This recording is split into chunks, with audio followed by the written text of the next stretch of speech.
All right, today we're going to learn about two groups of people who were known as the seafaring traders. So this is your title, seafaring traders.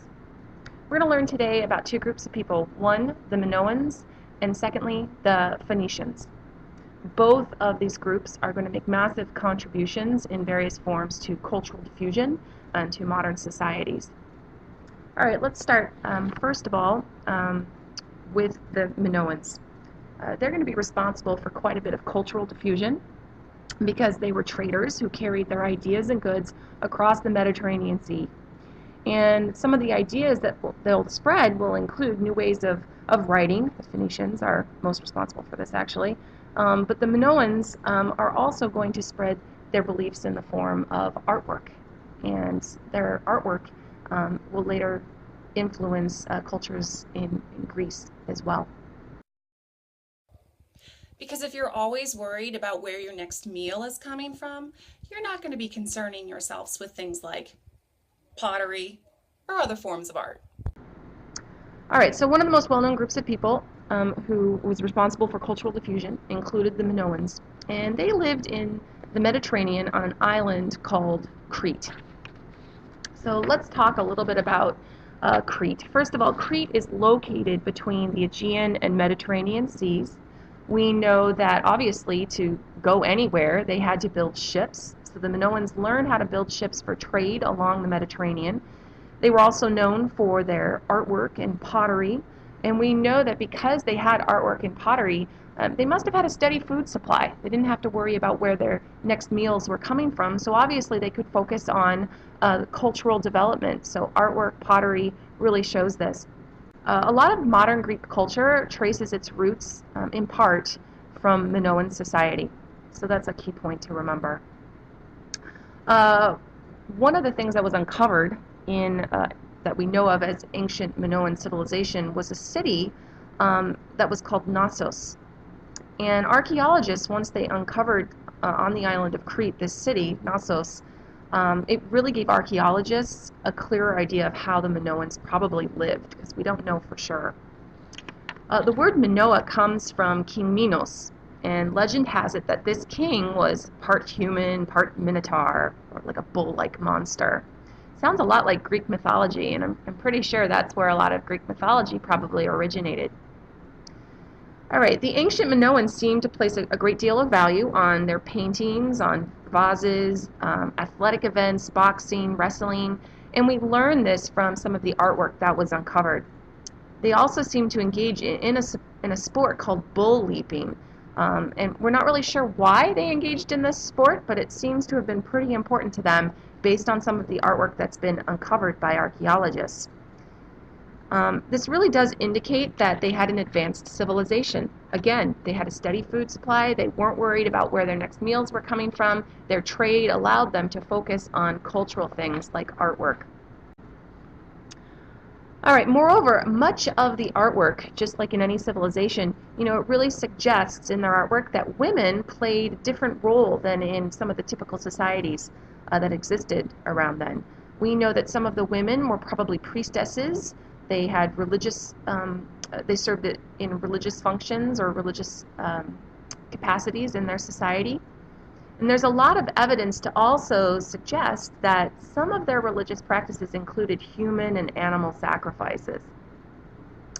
The Minoans, unfortunately, mysteriously disappeared around 1200 BC, and we really don't know why.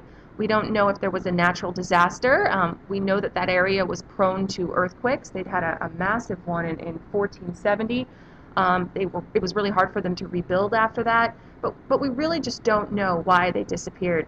We don't know if it was, natural disasters like earthquakes. Were they overpopulated? Could they no longer support their population with the food supply that they had? Were they mysteriously attacked? We just don't know. Nonetheless, we will remember the Minoans because they had a huge impact on later civilizations, such as the Greeks. And much of their culture appears to have been borrowed by others. All right, we're going to move on now to the Phoenician culture. The Phoenicians were another group of seafaring traders who existed around 1100 BC. So really they came into existence after the fall of the Minoan civilization. They were located in what we now call Lebanon. Okay, this became known as a place called Phoenicia. And the Phoenicians had so many impacts on future civilizations, and we're going to get to that. Lebanon is located north of Israel, okay, in the eastern Mediterranean. They had huge trading cities that they established that we know were about 30 miles apart. That was the amount of time it took a ship to travel in one day. So pretty smart city planning on their part. But some of the most famous cities included a place called Byblos, which ironically the word Bible comes from this word. Tyre and Sidon were also very important cities to the Phoenicians. Their cities seem to have been important centers for trade, and as I said before, all of their cities were located approximately 30 miles apart. This was the distance a ship could travel in one day. The Phoenicians are going to establish colonies across the coasts of the Mediterranean. They traded in North Africa, probably in what we now call Greece. They were able to travel quite a bit, and there's reason to believe that they were among the first to exit the Mediterranean Sea at the Strait of Gibraltar into the Atlantic Ocean. So this is a major feat by the Phoenicians. We believe that they were trading a variety of goods in their trade. We think that they were trading a red-purple dye that was extremely expensive. It was made from snail shells. I think it would take about 60,000 snail shells just to make a small amount of this dye. So we know they were engaged in that activity. They also traded early paper, an early form of paper, which we've learned about from the ancient Egyptians, called papyrus. All right, so we know that across the Mediterranean, the Phoenicians are going to establish colonies. And they're also going to establish a colony in North Africa called Carthage, so a very important city in North Africa. Additionally, the Phoenicians are going to trade goods that were found in other places, like wine, weapons, precious metals, ivory, even slaves. So we know that they had extensive trade, and they were coming into contact, obviously, with other cultures in other places. And they're going to add to that cultural diffusion because they were traders, and they were able to spread then things from other places across the Mediterranean. What else do we know about the Phoenicians? Well, we know they were also very skilled artisans or craftsmen. They developed specific trades. This is another indication that they were an advanced society.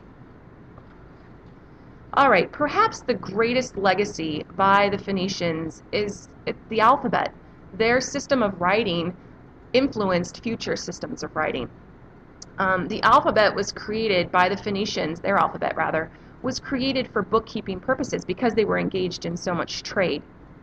The word alphabet actually comes from the first two letters of their alphabet, Aleph and Beth. So hey, Beth, that's my sister's name. Huge shout out to you, Beth. Just like you're the second letter of the alphabet, you're also the second twin. Haha, because I'm the first. Anyway, shout out to my sister there. Sorry to get distracted. But Aleph and Beth, the first two letters of the Phoenician alphabet, this Phoenician alphabet is going to provide the eventual written model for both Greek and English alphabets. All right, so why is this significant? Why do we care? Why do we care about alphabets? Well, being able to write down your language, it's so essential to any culture. You can't have a recorded history without a way to preserve that history. And nowadays we have things like video, audio, and you're forever preserved in time based on the ability to record things. They didn't have that back then, so obviously they had to find another way, and they're going to do this. The earliest systems are going to be used using papyrus or clay tablets. We've already learned about other written systems. We learned about how the ancient Egyptians used hieroglyphics, or the pictograph type writing. We also know about cuneiform from the ancient Sumerians, which those wedge-shaped letters in clay tablets. Okay, well, the Phoenicians are going to create a huge legacy by writing down their alphabet. All right, so another good reason to have an alphabet. If you have a standard by which to write your language, hey, more people can become literate and participate in the history-making process. All right, so all in all, why do we remember seafaring trading cities like the Minoans and Phoenicians? Well, number one, they established trade routes, and these trade routes allowed for cultural diffusion, okay, or sharing of ideas and culture. They helped to spread art, beliefs, their culture to other parts of the Mediterranean, and they're going to have an impact on later civilizations like the ancient Greeks and Romans. And secondly, the Phoenician writing system, hey, it's still used today in the form of modern alphabets.